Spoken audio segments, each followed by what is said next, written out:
अगर तू सनातन धर्म छोड़कर इस्लाम कबूल कर ले तो मैं औरंगजेब तेरी जिंदगी बख्श दूंगा, अगर नहीं तो तेरी जिंदगी नरक से भी भयानक बना दूंगा और तू हर दिन मौत के लिए तरसेगा। औरंगजेब ने एक हिंदू मराठा शेर संभाजी महाराज को अपनी कैद में रखकर इस्लाम कबूल करने की धमकी दी, लेकिन संभाजी महाराज ने उसकी शर्तों को नहीं माना। बात है उस समय की जब छत्रपति शिवाजी महाराज ने भगवा लहराकर स्वराज्य की आग को पूरे हिंदुस्तान में फैला दी थी, लेकिन उनकी मौत के बाद उनके बेटे संभाजी महाराज गद्दी पर बैठे। आखिर संभाजी महाराज एक शेर के बेटे थे। अपनी तेज दिमाग और हिम्मत से उन्होंने शिवाजी महाराज के सपनों को इतना मजबूत बनाया कि मुगल शासक औरंगजेब का पूरा साम्राज्य हिल गया। ये संभाजी तो अपने पिता से भी ज्यादा तेज निकला। जिस तरह से ये मेरे खिलाफ हिंदुओं को भड़का रहा है, अगर ऐसे ही चलता रहा तो एक दिन पूरा हिंदुस्तान भगवा के रंग में रंग जाएगा। संभाजी की हिम्मत मेरी शान शौकत को चोट पहुंचा रही है, इसे अब सबक सिखाना जरूरी है। काफी कोशिश करने के बाद भी औरंगजेब संभाजी महाराज को नहीं पकड़ पाया, लेकिन कहते हैं ना, घर का भेदी लंका ढाई।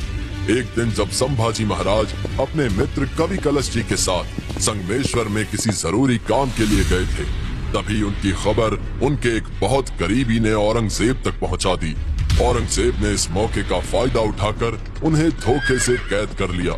इसके बाद औरंगजेब ने संभाजी महाराज और उनके मित्र कवि कलश जी को कई यातनाएं दी और इस्लाम कबूल करने को कहा, लेकिन उन्होंने मुस्कुराते हुए कहा, औरंगजेब, अगर तू अपनी बेटी की शादी मुझसे कर दे तो मैं धर्म बदलने के अलावा तेरी बाकी सारी शर्तें मान लूंगा।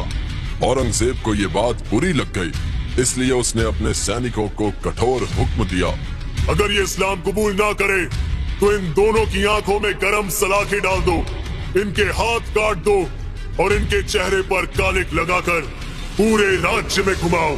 सैनिक गरम सलाखें लेकर आगे बढ़े, लेकिन संभाजी महाराज और कवि कलश जी की आंखों में जरा भी डर नहीं था। अंत में उनकी आंखों में सलाखें डाल दी गई और उनके हाथ काट दिए गए। उनके चेहरे पर कालीख मल के पूरे राज्य भर में उन्हें घुमाया गया, उन पर थूका गया, पर उन शेरों ने कभी भी इस्लाम कबूल नहीं किया। अंत में औरंगजेब ने उन्हें दर्दनाक मौत दे दी और उनके किले रायगढ़ पर अपना कब्जा करने के लिए एक बड़ी सेना भेज दी, जिससे पूरा मराठा साम्राज्य खतरे में आ गया। आखिर संभाजी महाराज की मौत के बाद क्या हुआ मराठा साम्राज्य का? आखिर संभाजी महाराज की किस करीबी ने उन्हें धोखा देकर उनकी खबर औरंगजेब तक पहुंचाई? क्या औरंगजेब की सेना ने स्वराज्य के सपने को हमेशा के लिए खत्म कर दिया? आखिर कैसे बदला लिया गया संभाजी महाराज की मौत का? किसने मराठा साम्राज्य की गद्दी को संभाला? अगर आप भी जानना चाहते हैं इन सवालों के जवाब, हमारे चैनल को सब्सक्राइब करें। मैं हूं आपका दोस्त संदीप।